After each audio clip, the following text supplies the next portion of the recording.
जय श्री कृष्णा। आज गुरुवार के दिन आइए सुनते हैं गुरुवार व्रत कथा। देवगुरु बृहस्पति को बुद्धि और शिक्षा का कारक माना जाता है।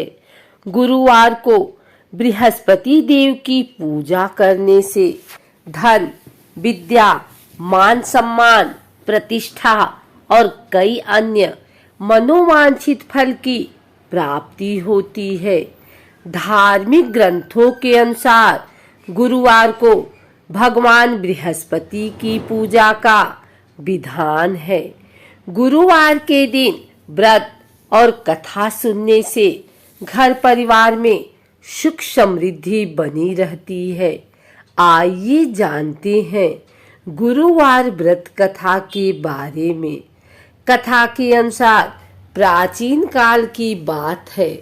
किसी राज्य में एक बड़ा प्रतापी और दानी राजा राज्य करता था।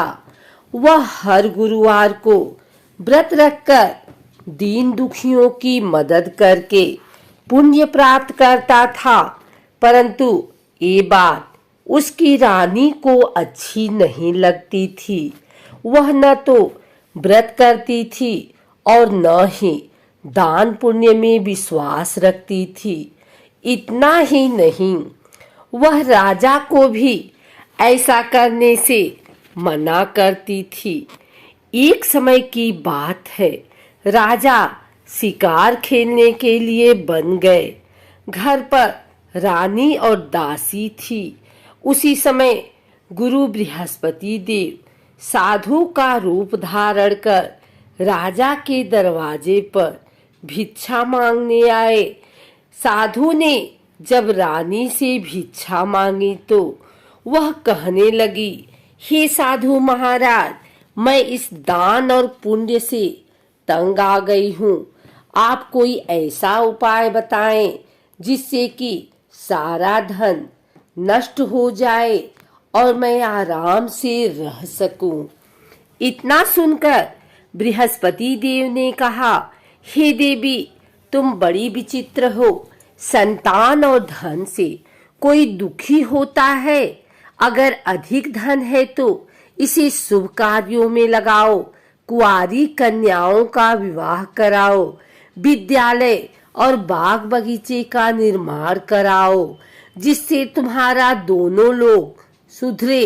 परंतु धन की आवश्यकता नहीं है, जिसे मैं दान दूं और जिसे संभालने में मेरा सारा समय नष्ट हो जाए।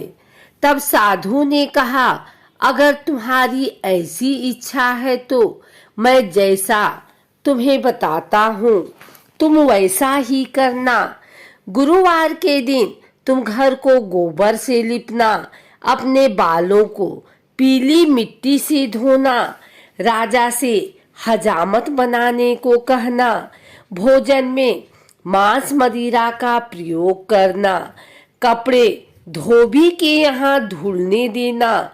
इस प्रकार 7 बृहस्पतिवार करने से तुम्हारा समस्त धन नष्ट हो जाएगा। इतना कहकर साधु के रूप में बृहस्पति देव अंतर ध्यान हो गए। साधु के अनुसार कई बातों को पूरा करते हुए रानी को केवल 3 बृहस्पतिवार ही बीते थे कि उसकी समस्त धन संपत्ति नष्ट हो गई। भोजन के लिए राजा का परिवार तरसने लगा। तब एक दिन राजा ने रानी से बोला कि हे रानी, तुम यहीं रहो, मैं दूसरे देश को जाता हूँ, क्योंकि यहाँ पर सभी लोग मुझे जानते हैं। इसलिए मैं कोई छोटा कार्य नहीं कर सकता। ऐसा कहकर राजा दूसरे देश चला गया। वहाँ वह जंगल से लकड़ी काट कर लाता और शहर में बेचता। इस तरह वह अपना जीवन व्यतीत करने लगा। इधर राजा के परदेश जाते ही रानी और दासी दुखी रहने लगी। एक बार जब रानी और दासी को 7 दिन तक बिना भोजन के रहना पड़ा तो रानी ने अपनी दासी से कहा, हे दासी, पास के ही नगर में मेरी बहन रहती है, वह बड़ी धनवान है, तू उसके पास जा और कुछ ले आ ताकि थोड़े बहुत गुजर बसर हो जाए। दासी रानी की बहन के पास गई। उस दिन गुरुवार था और रानी की बहन उस समय बृहस्पतिवार व्रत कथा सुन रही थी। दासी ने रानी की बहन को अपनी रानी का संदेश दिया, लेकिन रानी की बड़ी बहन ने कोई उत्तर नहीं दिया।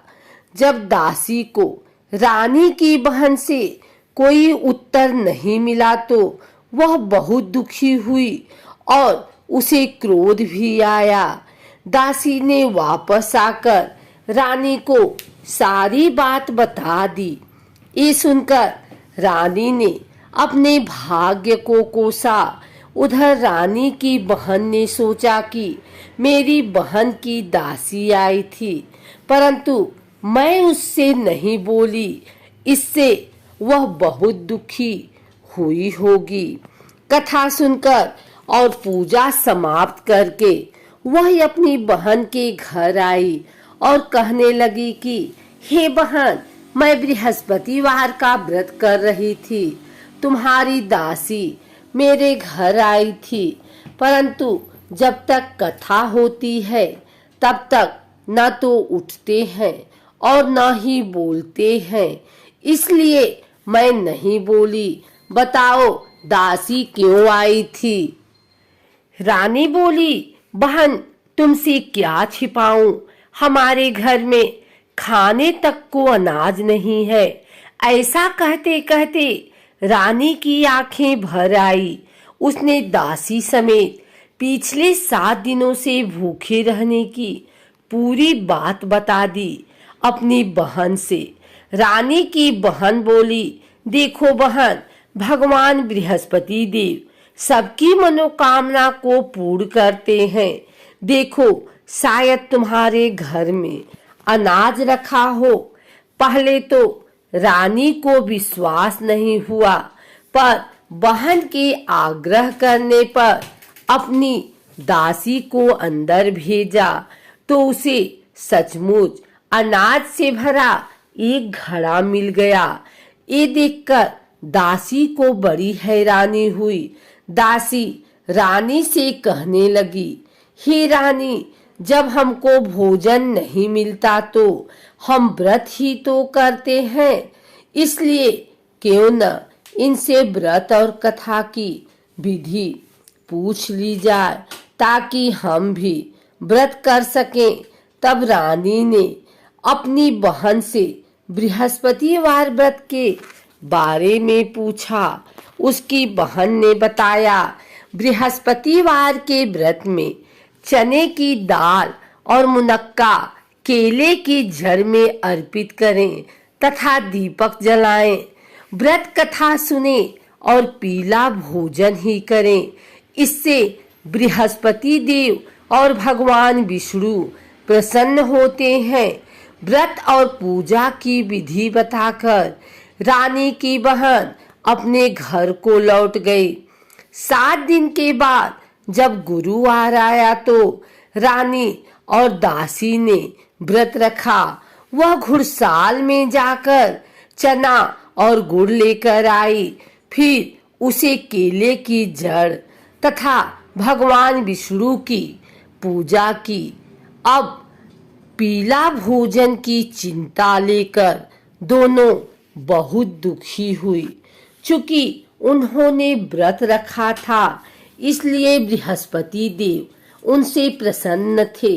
वह एक साधारण व्यक्ति का रूप धारण कर 2 थालों में पीला भोजन दासी को दे गए। भोजन पाकर दासी प्रसन्न हुई और फिर रानी के साथ मिलकर भोजन ग्रहण किया। उसके बाद सभी गुरुवार को व्रत और पूजा करने लगी। बृहस्पति देव की कृपा से उनके पास फिर से धन संपत्ति आ गई, परंतु रानी फिर से पहले की तरह आलस्य करने लगी। तब दासी बोली, देखो रानी, तुम पहले भी इस प्रकार आलस्य करती थी। तुम्हें धन रखने में कष्ट होता है, इस कारण सभी धन नष्ट हो गया। और अब जब देव बृहस्पति की कृपा से धन मिला है तो तुम्हें फिर से आलस्य होने लगा है।